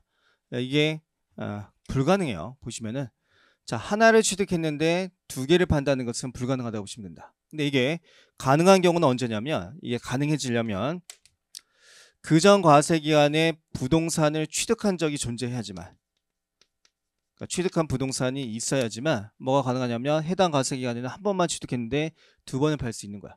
그러니까 저게 이제 취득한 게 하나밖에 없다면 한 번은 팔 수 있어도 두 번은 팔 수가 없어요. 그러니까 이게 가능하다는 얘기는 무슨 얘기냐면 그 전에 취득한 부동산이 존재했을 때 그게 가능하다. 그러면 그 전부터 부동산을 사고 파는 활동을 하고 있다고 봐야 된다는 얘기야. 그 전에도 취득한 부동산이 있다면 살아가다 어쩌다 한번 판 게 아니라 계속 반복적으로 부동산을 사고 파는 활동을 하고 있다고 봐야 되기 때문에 이 경우에는 계속 반복성을 갖춘 것으로 봐요. 자, 계속 반복성을 갖춘 것으로 보고 부동산 매매업자를 보고 과세를 하겠다. 그래서 설령 네가 사업자 등록을 안 했다고 할지라도 자, 1회 이상 취득, 2회 이상 판매했다면 그건 계속 반복성을 갖춘 것으로 보고 과세를 하게 돼 있다. 근데 이제 자세한 내용은 그 뒤에 판례가 좀 실려 있기 때문에 거기서 다시 보기로 하고 여기 체크만 좀 해놓을게요. 대법원 판례는 어디까지나 예시적 규정을 보고 있고 계속 반복성을 갖춘 경우를 설명해 준 것이다. 그런 개념으로 보고 있다. 자, 그다음 이제 사업자의 정의는 뒷부분 나오기 때문에 그때 좀 설명해 드릴 거고 나머지도 다 뒤에서 나올 거예요. 그래서 그 나올 때 좀 설명을 할게요. 자, 쭉 넘기셔서 납세무자로 갈게요.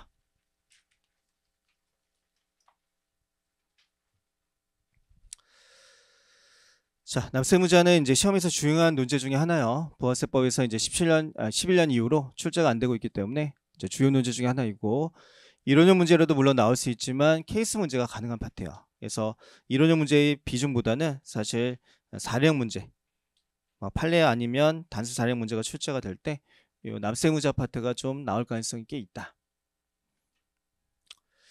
자, 그러면 이제 의에는 이제 사업자, 재화의 수입하는 자라고 나와 있는데 요거는 이제 이런 개념이죠. 자, 여기다 쓰면서 좀 설명드리면 자, 저게 이제 과세 대상 거래가 뭐냐?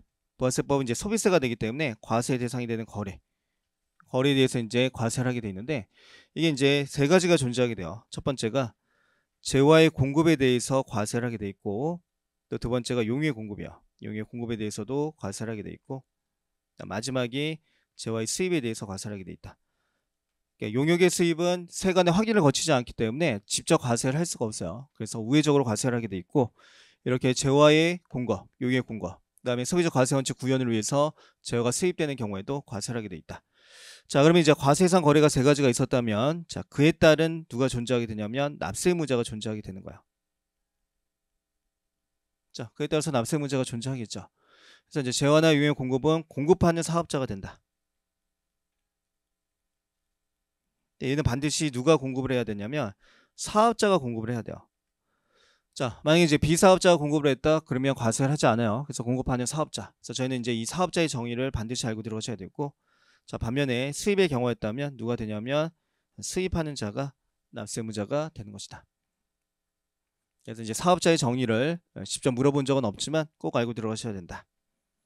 그래서 이제 돌아와서 보시면 필기노트에 좀 나와 있는 얘기고요. 돌아서 보시면은, 자, 이렇게 이제 사업자 또는 재화를 수입한 자가 납세 의무자가 되는데, 자, 사업자의 정의는 반드시 알고 들어가셔야 돼요.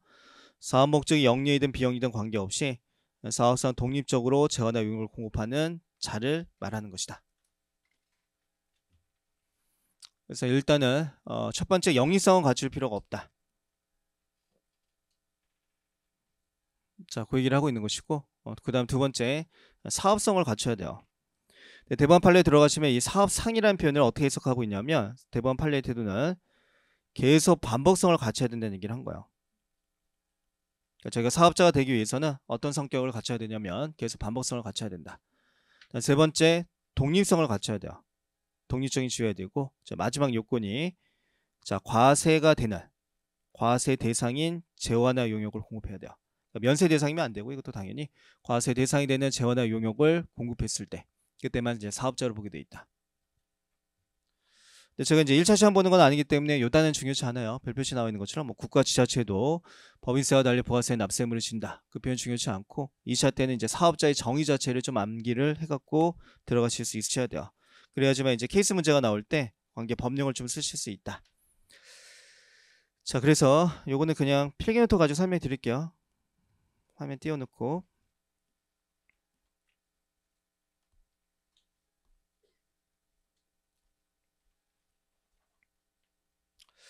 자, 보시면 이제 반드시 공급자가 누구여야 되냐면 사업자여야 돼요. 그러니까 사업자가 재화나 유용을 공급하고 그에 대한 대가를 받아갈 때 공급받는 자가 누군지는 상관없어요. 소비자가 됐든 사업자가 됐든 상관없이 그때 부가세를 거래증서에서 신고 납부를 하게 돼 있다. 그러니까 사업자가 이제 납세 문제에 들어가게 된다.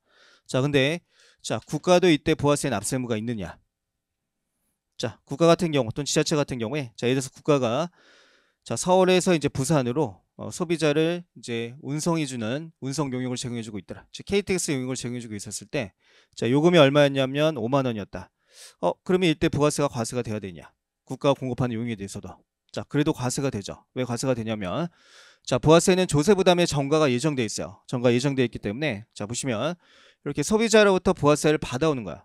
받아와가지고 그 금액이 납부가 이루어지기 때문에 국고에 세수가 들어오는 효과가 생기게 돼요.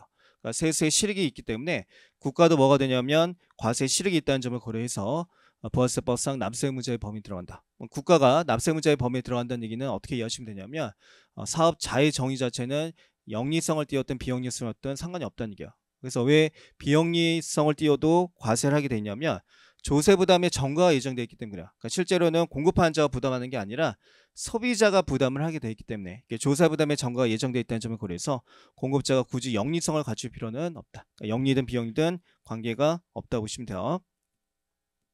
그래서 이제 사업자의 정의 자체를 좀 기억을 하셔야 되고, 자, 그 바탕으로 이제 부가세법상 납세 의무자의 범위는 한번 읽어보시면 될 거고, 그건 중요한 사항이 아니고, 일단 관련 판례를 좀 먼저 봐볼게요. 바로 연결시켜서 바로 보시면은,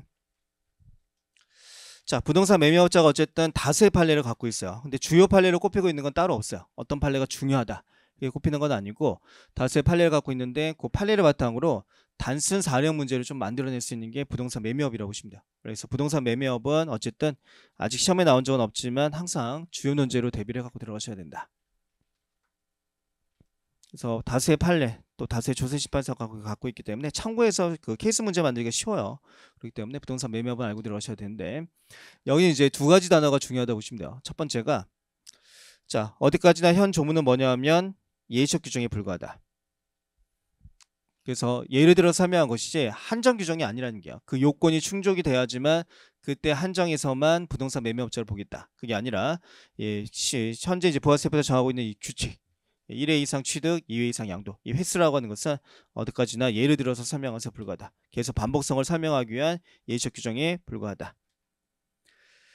자, 따라서 저희가 부동산 매매업자를 볼 수 있는지 여부는 어떻게 판단하게 되냐면 재반 요소를 고려해서 계속 반복성이 있는지 여부를 사회 통념에 비추어서 가려야 된다.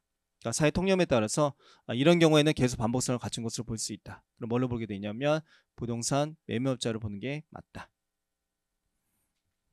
그래서 이제 부수적으로 좀 보시면은 이런 표현도 들어가 있죠. 기간과 횟수는 법이 정한 기준에 부합하는 경우에만 부동산 매매업자를 보는 게 아니다. 어디까지나 예시적 규정에 불과하다. 그래서 프린트물은 앞으로 두 개가 좀 나갈 거예요. 하나가 필기노트가 좀 프린트물에 나갈 거고요. 그리고 또 하나 이제 그 사령 문제들 을 조금씩 살펴볼 거예요. 그래서 이것과 관련된 문제가 저희 그 나눠드렸던 기출 문제 그 분석하는데 그 밑에 좀 실려 있다고 보시면 된다. 그래서 거기를 좀 바로 봐볼게요. 자, 교재 그 프린트물 어디 보시냐면 되냐면 4페이지 보시면 돼요. 납세 문제와 관련된 부분.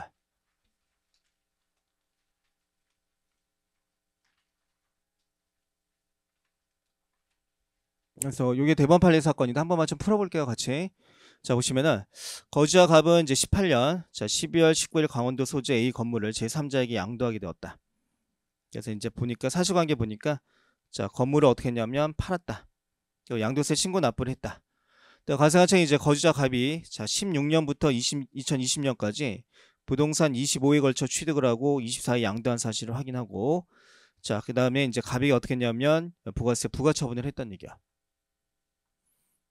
그러니까 갑이 근데 2018년 제2기를 문제 삼은 거야. 2018년 제2기의 경우에는 부가세법에서 정하고 있는 부동산 매매업의 정의에 부합하는 양도가 없었다. 그래서 딱 한 번만 양도를 했다는 얘기야.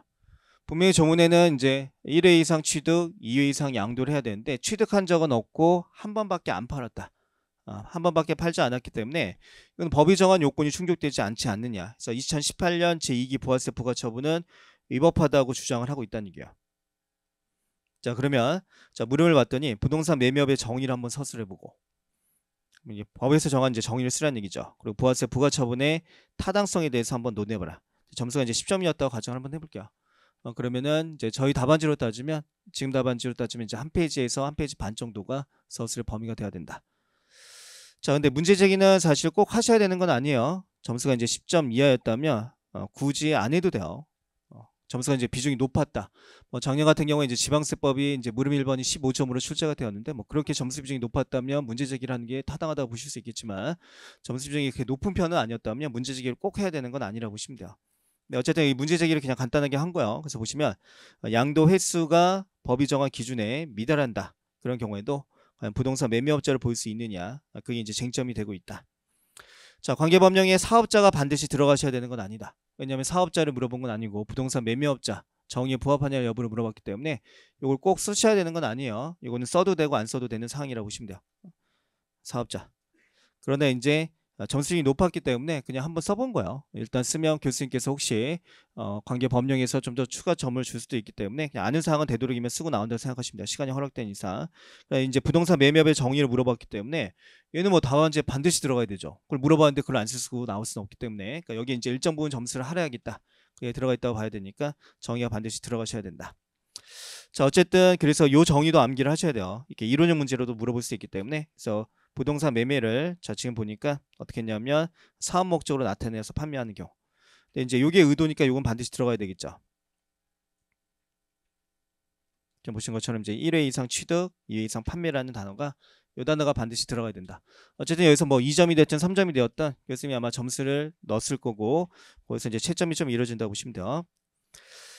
자, 그 다음에 이제 점수비 높았기 때문에 대법원 판례 태도를 간단하게 언급해 주는 것은 뭐 좋다고 보시면 돼요. 그러니까 꼭 써야 되는 건 아닌데 실전에서는 사령 문제였기 때문에 또 판례 쪽에서 나왔으니까 일단 판례 태도가 들어가는 게 좋다. 자, 이제 판례 태도라고 해서 이제 사실은 이렇게 길게 쓸 수 없어요. 이렇게 길게 쓰면 그리고 읽어보기가 싫어요. 그렇기 때문에 길게 쓰는 건 아니고요. 두세 줄에 걸쳐서 간단히 쓰시면 돼요. 그래서 첫 번째가 일단 예시적 규정에 불과하다는 얘기가 들어가실 수 있고 그 다음에 중요한 단어가 역시 계속 반복성만 갖췄다면 그렇기 때문에 어디까지나 예를 드는 거니까 사회 통념에 따라서 사업자를 볼 수 있다. 부동산 매매업자를 볼 수 있는 것이다. 자, 그 다음에 이제 사례 적용에 들어가서 이제 사례 판단. 그래서 이제 이렇게 뭐 장황하게 설명하실 수는 없겠지만 이것보다는 좀 간단하게 설명하시면 되는데 어쨌든 뭐 유예에 들어갈 수 있겠죠. 부가세법은 어디까지나 예시적 규정이다. 그리고 계속 반복성은 사회 통념에 따라 정업적인 면을 걸쳐서 판단하게 돼 있는데, 요 대법원 판례를 다시 한번 언급한 거고, 이제 여기가 이제 죄송한데 여기 양가를 5번째요. 번호가 잘못 들어갔네요. 자, 이렇게 이제 사실관계를 바탕으로 설명하시면 돼요. 그래서 봤더니 자, 2016년부터 지금 보니까 언제까지였냐면 20년까지 25번에 걸쳐 취득을 하고 24번에 걸쳐 양도를 했기 때문에 계속 반복성을 갖춘 것으로 보는 게 맞고, 현행 규정이 어디까지나 예시적 규정에 불과하기 때문에 설령 그 부동산 거래가 계속 반복성을 갖추고 이루어진 이상 양도에서의 미달하는 거래가 발생했다고 할지라도 그것을 가지고 그 과세 인정에 있었던 거래의 사업성이 부정되는 것은 아니다. 그러니까 설령 이제 딱 한 번 양도를 했다. 18년 2개. 그렇다고 할지라도 전후 사정을 전부 다 고려하게 돼 있어요. 그 한 과세 기간만 놓고 판단하는 게 아니기 때문에 재반 요소를 전부 다 고려하게 된다면 그러면 이것은 계속 반복성을 갖춘 것으로 봐야 되기 때문에 갑은 부동산 매매업자로 보는 게 맞고, 따라서 부가처분은 적법하다 또는 타당하다 그런 식으로 설명하시면 될 거예요. 점수 비중이 높았다면. 근데 이게 만약에 이제 5점으로 출제가 되었다면 그러면 사실은 그냥 여기서부터만 들어가시면 돼요. 답안지 위에 거 다 날리시면 되고요. 전부 다 날리고 그냥 여기서부터 바로 설명하시면서 반 페이지 정도의 분량으로 답안을 작성하시면 충분하다. 어차피 여기 판례 태도가 들어가 있기 때문에. 그래서 점수 비중이 5점이었다면 이렇게만 설명하시면 될 거고요. 점수 비중이 10점이었다고 가정했었다면 그럼 이제 제대로 양식을 갖춰가지고 좀 설명을 하실 수 있다.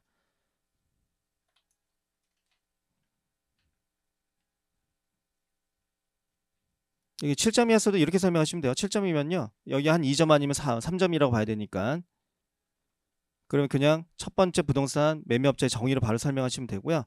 두 번째 사례 판단이라고 해가지고 사례 적용 문제를 바로 풀어내시면 돼요. 여기가 4점 아니면 5점이라고 봐야 되니까.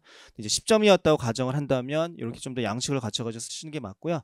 이게 6점 내지 7점 문제였다면 그냥 물어본 바에 대해서만 설명하시면 돼요. 여기에 이제 2점 아니면 3점을 주겠다는 얘기고, 여기에 이제 4점 아니면 5점을 주겠다는 얘기로 봐셔야 되니까 굳이 뭐 양식을 갖춰가지고 문제 제기부터 시작해서 물어보지 않은 사업자의 정의까지 들어가실 필요는 없고 그냥 물어본 바를 설명하시면 되는데, 점수 비중이 높았다면 그러면 양식을 좀 갖춰가지고 설명하실 필요가 있다. 그래서 10점 이상이 된다면 이렇게 쓸 수 있고, 그게 아니라 점수 비중이 낮았다면 그냥 물어본 것만 설명하시면 돼요. 근데 최근 시험 문제는 채점의 편리성을 위해서 쪼개서 물음을 많이 출제해요. 그러다 보니까 물어본 바에 대해서 설명하시면 될 거고요. 작년 지방세 물음 1번처럼 점수 비중이 높으면 양식을 갖춰가지고 제대로 설명을 해주시면 된다. 작년에도 뭐 지방세법이 하나는 15점, 하나는 5점으로 나온 것처럼 실제로는 저희가 15점으로 낼 수도 있고 똑같은 물음을 5점으로 낼 수도 있어요. 그렇기 때문에 점수를 봐가면서 서술의 범위를 결정하실 수 있으셔야 돼요. 그래서 어쨌든 이렇게 점수 비중이 높았다면 그때는 양식을 갖추고, 낮았다면 그냥 물어본 바만 정확하게 설명하시면 충분하다. 자, 돌아오시면은 부동산 매매업이 어쨌든 케이스 문제화될 가능성은 충분히 있다고 보시면 돼요. 그러니까 주요 논제 중에 하나로 알고 들어가셔야 되고, 본 김에 실질과세 원칙도 좀 볼게요. 자, 실질과세 원칙은 뭐 전통론적으로 중요하다고 보시면 돼요. 11년도에도 이미 출제가 되었지만 역시 이제 전통론적으로 중요하고, 그리고 또 변호사 시험에서는 자주 나오는 논제 중에 하나이다.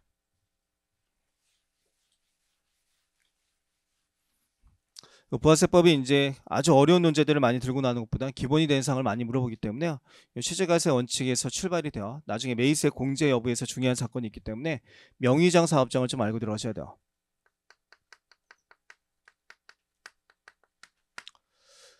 자, 봤더니 이제 A라는 사업장이 존재하더라. 그런데 보니까 이제 갑이라는 자가 실제 사업자였고, 자, 을이라는 자가 이제 명의위장 사업자였다. 그러니까 사업자 등록을 할 때는 을의 명의로 사업자 등록을 했는데 실제 사업을 하는 것은 갑으로 확인되었다. 11년도 시험 문제가 이렇게 나왔어요. A라는 사업장을 주고 나서 자, 실제 사업자는 갑으로 확인되는데 사업자 등록을 할 때는 을의 명의로 사업자 등록을 했다면 부가세 납세무자가 누구인지 설명을 해라. 그런 식으로 출제가 되었다고 보시면 된다. 근데 부가세 조문에는 일단 실질과세 원칙에 대한 설명은 없어요. 이거는 국기법 조문에 따라서 판단을 하셔야 되고요. 부가세법에 나와 있는 내용은 통치 규정밖에 없다고 보시면 돼요. 과세관청 해석만. 그렇기 때문에 어쨌든 판례를 바탕으로 설명하시면 된다. 조문 내용은 없고. 근데 제가 이제 갑이라는 자가 뭐가 되냐면 실질사업자, 을이 이제 명의자가 되었을 때, 자, 이렇게 명의자와 사실상 귀속된 자가 서로 달랐다면 이 국세기본법의 납세무자를 누구로 명시했느냐면 실제 사업자를 납세무자로 둬요. 그래서 실제 사업자가 뭐가 되냐면 납세무자가 된다. 회계사 1차 때는 이론적 문제로 이렇게 한번 물어본 적이 있어요. 연대하여 납부할 의무가 있다. 이렇게 물어본 적이 있는데, 답안지 혹시 연대납세무가 들어가시면 그건 틀린 답이 되는 거예요. 연대납세무라는 얘기는 갑도 납세무자고 을도 납세무자라는 얘기야. 그래서 연대납세무가 있는 게 아니고요. 갑에게만 어떻게 되냐면 납세무가 있다. 이렇게 설명하셔야 되지. 물어보지도 않았는데 갑자기 뜬금없이 연대납세무가 있다고 설명하시면 그거는 큰 감점 요소가 된다고 보시면 돼요. 그래서 납세무자는 누가 된다? 갑이 되는 것이다. 근데 왜 어려웠었냐면 11년도에 점수 비중이 10점 정도로 출제가 됐어요. 그래서 한 2, 3점으로는 답할 수 있는데 10점으로 나오면 만만치가 않아요. 그럼 돌림 노래를 어쩔 수 없이 할 수밖에 없는 그런 파트라고 보시면 되는데 어쨌든 이제 문제 제기 간단하게 해주시면 될 거고요. 이거는 국기법 조문이 들어가셔야 돼요. 실제 관계 법령으로. 그래서 기소에 관한 시가세 원칙이 들어가셔야 될 거고 그 다음에 판례의 태도가 들어가시면 되는데 판례의 태도나 조문이랑 똑같아요. 그래서 어쩔 수 없이 돌림놀이가 시작이 된 거야. 그래서 대법원 판례 태도를 쓰시면 돼요. 판례를 써야지만 판례를 알고 들어왔다는 게 확인이 되는 거야. 그래서 대법원 판례는 명의자하고 사실상 귀속된 자가 서로 달랐다면 사실상 귀속된 자를 납세무자로 판시하고 있다. 이렇게 판례 태도가 들어가셔야 될 거고요. 점수준이 높았기 때문에 사례 적용하실 때 사실관계를 설명해 주셔야 돼요. 쓸말이 없기 때문에. 그래서 A라는 사업장을 봤더니 사업자 등록을 할 때는 의뢰 명의로 사업자 등록을 했으나 실제 사업자는 갑으로 확인이 되고 있더라. 이렇게 사실관계가 확인 먼저 설명을 해주셔야 되고요. 앞에서 살펴봤던 이제 법령, 국기법 조문이라든가 또는 대법원 판례 의학이 된다면 뭐 그런 식으로 설명하셔가지고 어쨌든 갑이라는 자가 뭐가 된다? 납세무자가 된다. 이게 한 페이지가 채워져야 되기 때문에 어쩔 수 없이 조문 내용과 판례 내용이 동일하지만 조문과 판례 내용이 다시 들어가셔야 되고요. 또 사실관계를 바탕으로 결론까지는 내고 나오셔야 된다. 그래서 별건 아닌데 어쨌든 실질과세 원칙에 따라서 누가 납세무자가 된다. 이렇게 실질적으로 당의 과세 예상을 지배 관리하는 자. 여기서 이제 실질 사업자가 된다는 얘기야. 그러니까 이게 실질 사업자라는 얘기야. 실적인 사업자가 뭐가 된다? 납세무자가 되는 것이다. 이게 부가세 관련 판례였고요. 이미 11년도에 한번 나온 적이 있다.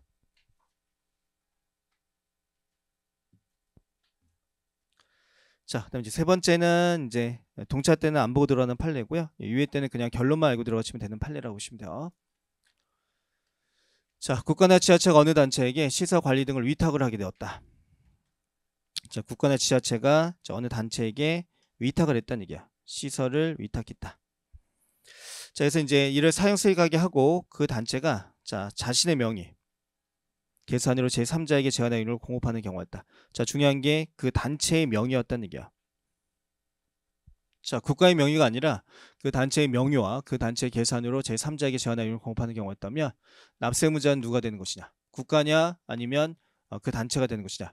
당연히 누구의 명의로 공급을 했냐면 그 단체의 명의로 공급했기 때문에 부가세 납세무자는 누가 되는 것이다? 그 단체가 되는 것이다. 국가가 아니다. 뒤에는 안 보셔도 되고요. 뭐 부당이득과 관련된 부분이어서 그 단체가 되는 것이다. 자, 그래서 이것도 그 수업자에 좀 실려 있었어요. 조금만 봐볼게요. 자, 이거는 뭐 동차 때는 이런 판례는 보시는 것도 아니고요. 유예 때만 좀 보고 들어가는 판례인데 자세히 보실 필요는 없어요. 시험에 출제 가능성이 높지는 않기 때문에. 그러니까 학회에서 한번 건든 적이 있어서 책에 좀 써놓은 것뿐이고 실제로는 굳이 보실 필요는 없고요. 그냥 결론만 저런 문제가 나오면 이런 식으로 대충 언급을 하면 되겠구나. 자, 사실관계만 좀 보여드리려고 한 거예요. 그 판례 가서는 사실관계가 잘 이해가 안 가실 것 같아서 사실관계만 좀 보여드리려고 프린트물로 좀 들고 나왔다.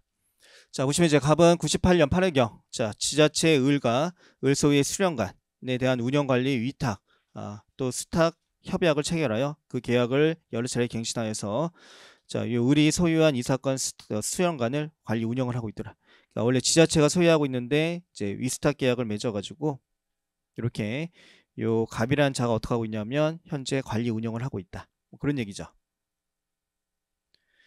자, 근데 양글 2번 보니까 대전광역시의 대덕구 수령 시설 설치 위탁 운영에 관한 조례 등에 근거하여 이 사건 협약에 의하면 을은 갑에게 이 사건 수령관 내 각종 시설물 등 수탁 재산의 유지와 관리를 위하여 위탁된 사무는 갑의 명의로 시행을 하고 이 사건 수령관 명의 운영에 따른 비용도 갑이 부담해야 되고 을이 예산 범위 안에서 필요한 경비를 일부 보조할 수 있고 갑은 위탁 사무에 관련된 이용자에게 사용권을 증서할 수 있다. 자, 보시면은 이제 을은 갑에게 요 수탁 유지 관리를 위해서 위탁된 사무는 자, 갑의 명의로 시행이 된다는 표현이 들어가 있죠. 갑의 명의로 시행을 하기로 했고 그다음 비용도 갑이 부담을 하게 돼 있고 그 다음에 요 갑이라는 자가 이용자에게 직접 사용료를 증서하는 그런 규정을 뒀다. 자, 갑이 이제 이 사건 수령관을 운영하면서 일반으로부터 받은 수령장 이용료에 관하여 자, 부가세 납부를 했는데 이때 그럼 부가세 납세무자가 누구냐? 지자체냐 아니면 갑이냐. 이 갑이 부가세 납부하고 나서요. 지자체가 부가세 납세무자가 맞기 때문에 지자체한테 부당이득을 돌려달라고 요구했던 사항이라고 보시면 돼요. 그래서 이제 납세문제를 누구로 볼 거냐, 그런 문제라고 보시면 된다. 자, 근데 이거 사실은 그냥 이렇게 생각하시면 돼요. 이게 지자체가 공급을 한 게 아니고요. 갑의 명의와 갑의 계산으로 이루어졌기 때문에 당연히 갑을 뭘로 보게 돼 있다? 공급자로 보게 돼 있다. 그게 판례 태도라고 보시면 되고, 여기 나와 있는 얘기는 뭐 그 정도 의미로만 이해하시면 돼요. 그래서 보시면 대법원 판례는 그 단체 자신의 명의와 계산으로 제3자에게 재화 용역을 공급하는 경우였다면 그때는 국가나 지자체가 아니라 그 단체가 납세문자를 부담하는 것으로 보게 돼 있다. 그 다음부터는 뭐 문구를 암기하실 필요는 없어요. 이걸 보실 필요는 없고요. 이렇게 두 개의 거래로 나눌 수 있다는 얘기야. 이 사례의 경우에는 을과 갑 사이에 위스탁 관계, 법률 관계가 존재하고 각각 이 사건 수령관 이용자의 일반인 사이에 또 다른 법률 관계가 존재하는 것이다. 자, 따라서 갑이 이 사건 수령관을 운영하면서 이를 이용자인 일반인으로부터 요금을 받아왔고 갑이 직접 용역을 공급한 것으로 보는 게 맞기 때문에 갑을 뭘로 보는 게 맞냐면 납세문자로 보는 게 맞다. 그런 얘기라고 보시면 되고요. 그냥 판례가 어떻게 됐는지, 사실관계가 어떻게 됐는지 설명하려고 들고 나온 거니까 복습하실 때 그냥 사실관계만 한번 읽어보시면 될 거야. 그래서 이건 참고 목적으로 이해하시면 돼요. 여기를 자세히 아실 필요 없다. 이 판례 중요치 않아요. 이 판례 중요치 않고요. 옛날 같은 경우에는 뭐 이렇게 이상한 판례들을 들고 나온 적이 있긴 하지만 최근 출제의 경향은 이렇게 이상한 판례들을 들고 나오고 있지 않기 때문에 이거는 그냥 간단하게만 보시면 될 거고요. 제일 중요한 건 어쨌든 부동산 매매, 그 다음에 이제 실질과세 원칙, 요 정도까지만 잘 정리하시면 될 거고, 마지막은 그냥 이 결론 정도만 알고 들어가시면 충분하다. 자, 그 바탕으로 다시 돌아오셔서 어쨌든 이제 시험 문제가 나올 때 사업자의 정의 정도가 답안지에 들어가실 필요가 있다는 얘기야. 시험 문제가 만약에 점수 비중이 높았다면, 그래서 사업자란 영리든 비영리든 관계없이 사업상 독립적으로 재원화 용역을 공급하는 자를 말하는 것이다. 자, 그 다음에 또다시 이제 하나 더 정리를 하셔야 될 게 수입자도 알고 들어가셔야 돼요. 수입자는 사실 뭐 판례를 갖고 있는 건 아니기 때문에, 중요한 판례를 갖고 있는 건 아니어서 그냥 어떻게 알고 들어가시면 되냐면 조문 내용만 알고 들어가시면 돼요. 그러니까 상황만 이해하시면 된다.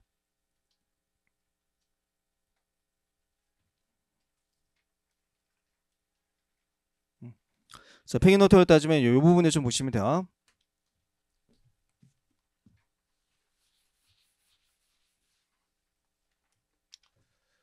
자, 보니까 이제 외국에 사업자가 존재하고,